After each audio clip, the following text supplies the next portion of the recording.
నీకెంత కావాలో చెప్పు, నేను అరేంజ్ చేస్తాను. మీరున్న 100 మంది జారిపోకుండా ఉండాలన్నా, ఆ 27 మందిని తెచ్చుకోవాలన్నా డబ్బుల మూటలు చాలా కావాలి. 127లో ఒక్కడ తగ్గినా మన గవర్నమెంట్ని ఫామ్ చేయలేం. చెప్పు జయ్. అపోజిషన్లోని కొన్ని కుక్కల్ని మన పార్టీలో కట్టేయాలి. Once that's done we're through. అంత నీ చేతిలోనే ఉంది.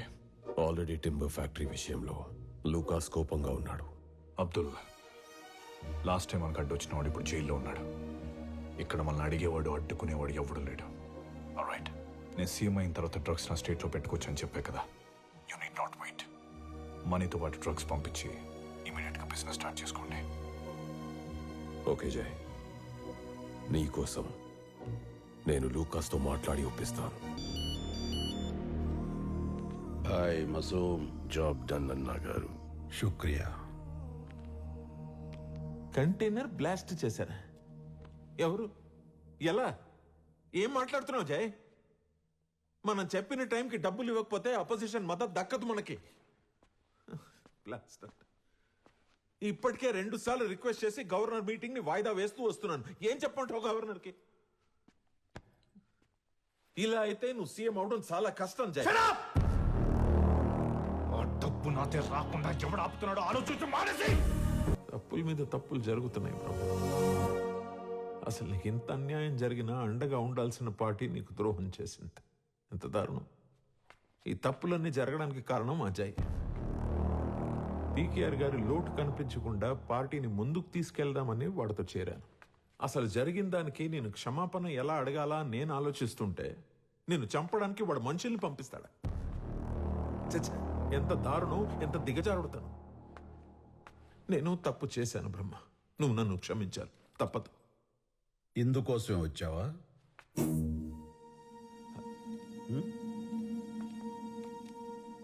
ఇక అసలు విషయానికి వస్తే మన పార్టీ బాగుండాలంటే 2 దారులు. ఒకటి నువ్వు సీఎం అవ్వాలి, లేదా నువ్వు నన్ను సీఎంని చెయ్యాలి.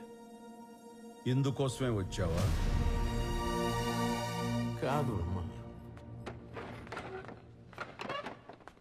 ఇప్పుడు నేనైతే పేరుకే సీఎం, వెనక నుండి బ్రహ్మే అంతా నడిపిస్తున్నాడు అంటారు.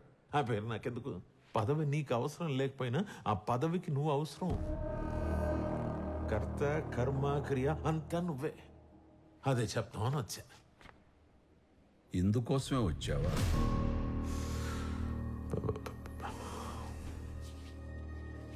సరే బ్రహ్మ, ఒప్పుకుంటున్నాను.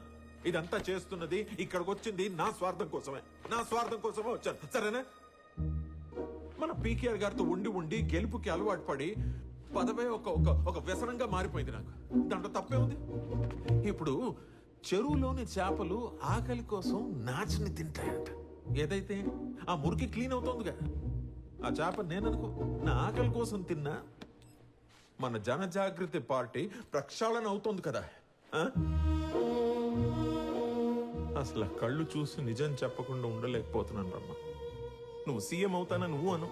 100 మంది ఎమ్మెల్యేలని ఎలా ఆడించాలో నేను చెప్తాను నీకు. నువ్వు జస్ట్ ఒక ఊ అను బ్రహ్మ.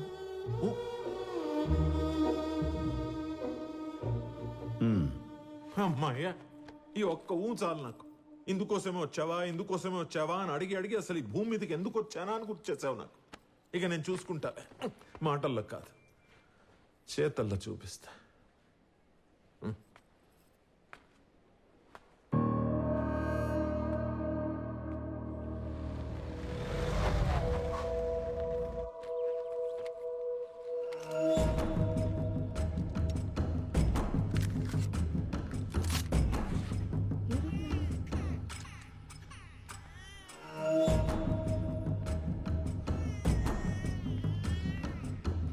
ఎవరండి మీరు?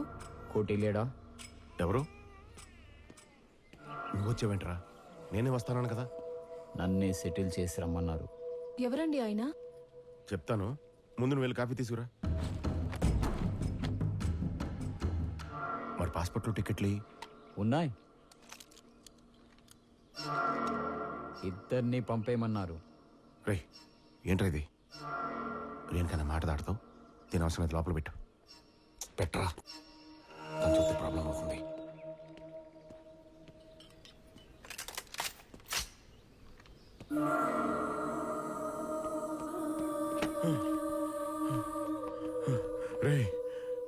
రాసి పెట్టరా. హే! నేను దీనిలాగే ఒక ఆయుధం చెప్పిన పని చేసే వెళ్తా అడ్రాకో. రేయ్, ఈ నా కన్న కొడుకురా. ఆహా, అయితే ఈ విషయం చెప్పాల్సిన వాళ్ళకి చెప్పు, వాళ్ళే డిసైడ్ చేస్తారు. అన్నా, కోటి. జయన్న, రేణుక ఆశ్రమంలో అనాథ కాదన్నా, నా భార్య. వీడు నా సొంత కొడుకన్నా.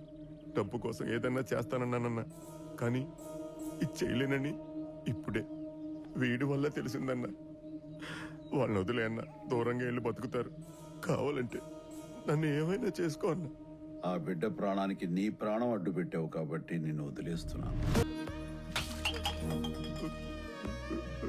నన్ను క్షమించన్నా. నిన్ను క్షమించడానికి నేను మహాత్ముని కాను, అన్ని ఓర్చుకోవడానికి పరమాత్ముని కాను. తప్పు ఏమాత్రం సహించలేని ఓ సాదాసీదా మనిషిని. నాన్న ఉండి లేకుండా బతికే జీవితాన్ని నీ బిడ్డకివ్వకు.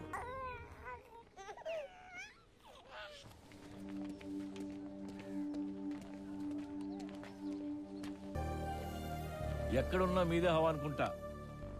నాలాంటి కూడా లోపల పిలిపించి మాట్లాడుకుంటున్నారంటే మీ రేంజ్ నాకు అర్థమైపోయింది. కూర్చోండి. ఎలా ఉన్నారు? మీ దృష్టి పడినంత వరకు బాగానే ఉన్నా, నెక్స్ట్ చూడాలి. మీలో నాకు నచ్చేది ఈ పొగరే. సార్, ధైర్యం అని నేను అనుకుంటున్నాను.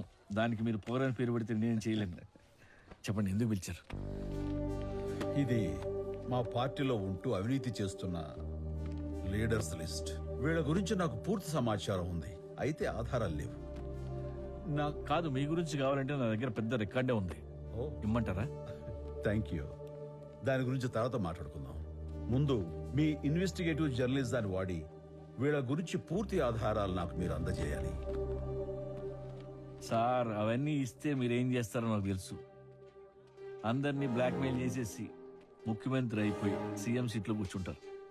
నిన్నే హోమ్ మినిస్టర్ వర్మ కూడా ఇక్కడికి వచ్చారని తెలిసింది. ఎందుకు సార్ నాతో ఆడుకుంటారు? గోవర్ధన్, కూర్చో.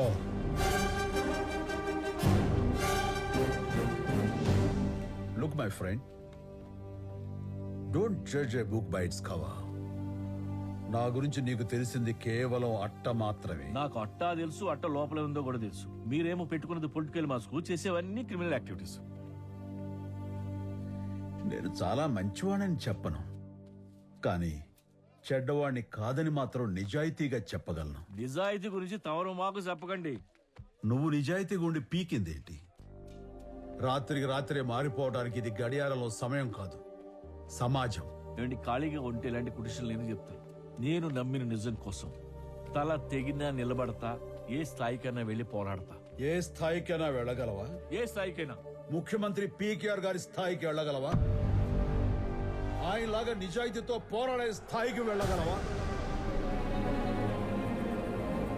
మాస్టర్ గారు, నాన్నగారు నిజంగానే రమ్మన్నారా? ముఖ్యమంత్రి గారే నీ పుట్టినరోజు సంగతి గుర్తు చేసి నిన్ను తీసుకురమ్మని చెప్పారు బ్రహ్మ. మీవన్నీ అన్యాయమైన కాంట్రాక్ట్లు. వాటికి నేను అనుమతిస్తే ఫ్యూచర్లో ప్రజలు తాగునీటిని, పీల్చే గాలిని కూడా డబ్బుతో కొనుక్కోవాల్సిన పరిస్థితి వస్తుంది. ప్రజల కనీస అవసరాలైన విద్య, వైద్యం, వసతి ఇవన్నీ కూడా ప్రభుత్వం చేతులు దాటి ప్రైవేట్ పరం చేస్తే ఇంక ప్రభుత్వం ఎందుకున్నట్టు, ఏం చేస్తున్నట్టు? ఇవన్నీ మా దగ్గరికి పార్టీ ఫండ్ అడుక్కోవడానికి వచ్చినప్పుడు చెప్పాల్సింది.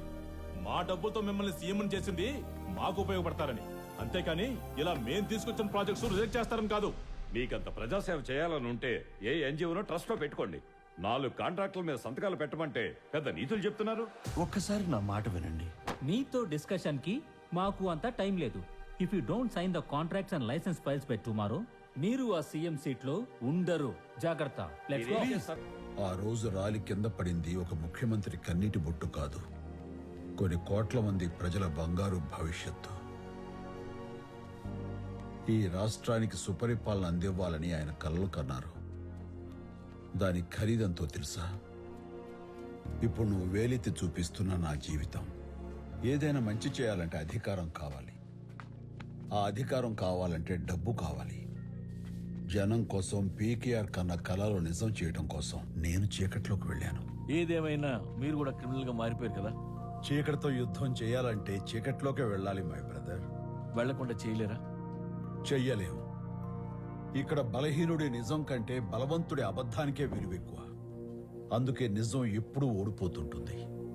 సత్యమేవ జైతే. నేను అదే నమ్ముతా. మీ ఫోన్స్ అన్ని ఇప్పుడు కలెక్ట్ చేయబడతాయి. Security, let's go live. Okay madam. 3, 2, 1. నమస్తే. నిజంతో నడుద్దాం. ఎన్ఎన్టీవీలో ఇప్పుడు బిగ్ బ్రేకింగ్ న్యూస్ చూద్దాం. కొన్నాళ్ల క్రితం జేజే పార్టీ ట్రెజరర్ బ్రహ్మతేజ మీద అత్యాచార ఆరోపణలు చేసిన రేణుక ఇప్పుడు మన స్టూడియోలో ఉన్నారు. అదేంటో ఆమె మాటల్లోనే అడుగు తెలుసుకుందాం. రేణుక చెప్పండి. రేణుక చెప్పిందంతా అబద్ధం. ఆ కన్న తండ్రి నేను, రేణుక నా భార్య. నేనే డబ్బు కోసం ఆశపడి తనతో ఈ అబద్ధం చెప్పించాను. అప్పుడో మాట ఇప్పుడో మాట చెప్తున్నారు. సార్, ఆ బ్రహ్మకి భయపడి బయటికి ఇదంతా రండి. చెప్తున్నారా? లేదు, చూడండి రేణుక, ఆ రోజు అంత ధైర్యంగా ఆరోపణలు చేశారు. మరి ఈ రోజు ఎందుకు ఇంత సైలెంట్ గా ఉన్నారు? నేను చెప్పాల్సిందల్లా ఒకటేనండి. నేను చేసిన తప్పుకి తను శిక్ష అనుభవిస్తూ నా జీవితాన్ని సరిదిద్దిన దేవుడు మా బ్రహ్మన్న.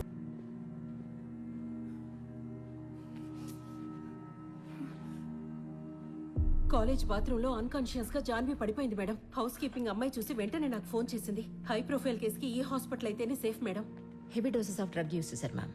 మార్నింగ్ ఫస్ట్ సెషన్కి అన్కాన్షియస్ అంటే ఖచ్చితంగా కాలేజ్లోకి వచ్చిన తర్వాత కాదు, ఇంట్లోనే తీసుకున్నారు. జాన్వి తీసుకున్న డ్రగ్ ఏమీ లోకల్ డ్రగ్ కాదు మ్యామ్. ఎల్ఎస్డి వీళ్ళగా మలానా క్రీమ్. కార్పొరేట్ సెక్టర్లో ఇట్స్ క్వైట్ కామన్. ఆరుమ మ్యామ్. ప్రెసెంట్ కాన్షియస్లోకి వచ్చారు. స్టిల్ ఐవీ ఫ్లూయిడ్స్ కంటిన్యూ చేస్తున్నాం. 2-3 days హాస్పిటల్లో ఉండాల్సి వస్తుంది. నేను పర్సనల్ గా మాట్లాడాలి.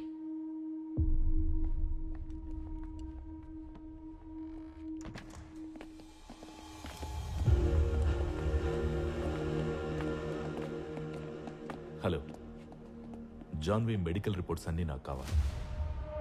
అవి జస్ట్ నార్మల్ టెస్ట్. లేదంటే ఒక నార్కోటిక్ కేసును దాచిన దానికి హాస్పిటల్ మీద, కాలేజ్ మీద యాక్షన్ తీసుకోవాల్సి వస్తుంది. ఏమంటారు? డ్రగ్స్ ఎక్కడ దొరికాయి నీకు? మన ఫ్యామిలీ, స్టేట్ లో నాన్నకున్న పేరు ఏవి గుర్తుకు రాలేదా? ఏది అడిగితే అది నేను జై నీకు ఇస్తూనే ఉన్నాం కదా. ఎలా అలవాటైంది ఈ డర్టీ థింగ్? చెప్పు. చెప్పినా నమ్మవు నువ్వు. ముందు నువ్వు చెప్పు. జే, ఈ హస్బెండ్ జయక్క ఇప్పుడు కాదు, ఎప్పటి నుంచో నాకు ఇస్తున్నాడు. వెళ్ళి వాడిని అడుగు. జాన్వి, తప్పు చేసి తప్పించుకోవడానికి అబద్ధాలు చెప్తున్నావా? జై పేరెత్తే అర్హత కూడా నీకు లేదు. అర్హత లేని వాడిని ఇంటికి తీసుకొచ్చింది నువ్వు. అసలు ఆ ఇంట్లో ఏం జరుగుతుందో, నేనేం అనుభవిస్తున్నానో నీకు తెలుసా? నన్ను నమ్మకపోయినా పర్లేదు, ప్లీజ్ డోంట్ ట్రస్ట్ హిమ్. నీ జై నేను తినే ఫుడ్లో నాకే తెలియకుండా డ్రగ్స్ కలిపించాడక్క. డ్రగ్స్ కి అడిక్ట్ చేసి నేను సెక్స్ లేవ్ గా వాడుకోవాలని టార్చర్ చేస్తున్నాడు. జై, నేను చిన్నపిల్లలాగే వాడు ఎప్పుడు అనుకోలేదు